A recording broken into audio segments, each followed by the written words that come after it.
අද අලුත්ම සිස්ටම් එකේ තමයි මේ රට වෙනුවෙන් වැඩ කර මිනිස්සු මේ රටේ උන්නතිය වෙනුවෙන් වැඩ කර මිනිස්සුන්ට මාලිමාවේ ඩෝබිලා මේ අවජාතක අප්පුහාමිලා පුළුවන් තරම් මඩ ගහලා ඊට පස්සේ පිටරටින් අප්පුහාමිගේ ගිනුමට දාලා වෙඩි තියලා මරලා දානවා. ඒ නිසා අපිටත් ඒක වෙන්න පුළුවන්.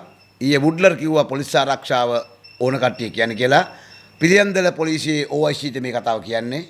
මගේ ජීවිතයේ කොයි මොහොතක හරි මේ අප්පුහාමිලා ඉවර කරනවා. අද යන්න හිටියේ මේ රටේ සමස්ත ප්‍රශ්න ගෑස් පස්සේ විසඳ ගන්න ලාෆ් එක ගාවට.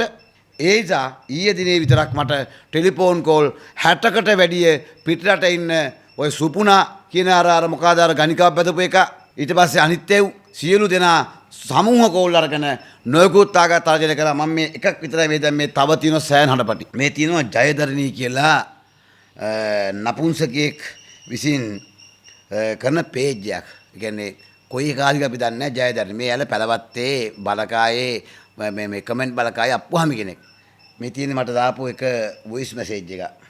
මේ තියෙන්නේ මේ කැන්ටිම අඹ මේ කොහොද LPG ද කොහෙදනේ තිබිලිගස් සයට වගේ තිබුණේ වරෙන් මත හෙට අපි එන්න මගවත් දෙන්න කියලා හරියට දාපන්කො හොඳේ තරුඹට කැලේද වන්නේද නගරපද දිය පෙන්නන්න බාරේ ටයිම් එක දාපන්කො හොඳේ හැවිලින් දාපන් අනිවාර්යෙන් එන්න ඕනේ ඒ ගෑස් සිලින්ඩර් ගන්න උත්තිපත කුඩු වෙන ඔළුවේ දැන් මේකට අපි ගිහලා පොලිසිය පැමිණිලි දාපොත් මොකද වෙන්නේ පොලිසිය කොමා අපි පැමිණිලි දාන්නේ නැහැ අපි දෙන්නේ මේ රටේ ප්‍රජාතන්ත්‍රවාදයේ හතරවෙනි කුරුල්ල මේ රටේ මාධ්‍යයට. ඒතර මේවා සම්බන්ධව පොලිස් පති පරීක්ෂණ කරනවද මේවා?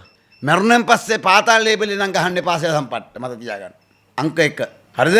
අපි මත්කුඩු ඔය කියන ජාවාර අපි සම්බන්ධ නැහැ. පොලිසියේ මරනකොට මැරලා බොඩි එක මෝචරේ ගෙන කලින් ගහනවා පොලිසිය පාතාලට සම්බන්ධයෙන් මෙච්චර නඩතුන අච්චර කියලා හදනවා මතයක් මිනිස්සු අතර මූ මරප එක සාධාරණයි කියලා. මේ මුංගේ තියෙන ත්‍රාඩකම එනිසා මතක තියාගන්න අනුර කුමාර පැලවත්තේ කමෙන්ට් අප්පුහාමිලා තොපේ තර්ජන ගර්ජන වශයෙන් පබ්බයි නෑ බෑ අද මම නොගියේ එක දේ තමයි මේ වගේ හඬපටියක් දාලා මේ දේ කරන්නලා වැරදිලා අපි ඔතන ගිහිල්ලා අපිට දෙයක් වුණා නම් ඊට පස්සේ කියන්නේ මොකද්ද අසේල සම්පත් ආවා ගෑස් කම්පැනි ගාවට නාදුරුතුවක් කර කියලා වෙඩි දීලා තියෙනවා අපි ඒ සම්බන්ධ පූර්ණ පරීක්ෂණයක් කළා කොහින් හරි ලින්ගයක්ට හරි කංගයක්ට හරි වම්බොට්ට හරි බණ්ඩක් කියන නමක් තියෙන එක අල්ලලා දාලා හිරේ දානවා ඌට උගේ ගෑණි ගන්න ගියෙත් නෑ මං උගේ ඌත්තේ මාතේ පුජ්‍යල යමනාවෙත් නෑ හැබැයි කොහේ හරි කල්ලා දාලා සිද්ධිය වань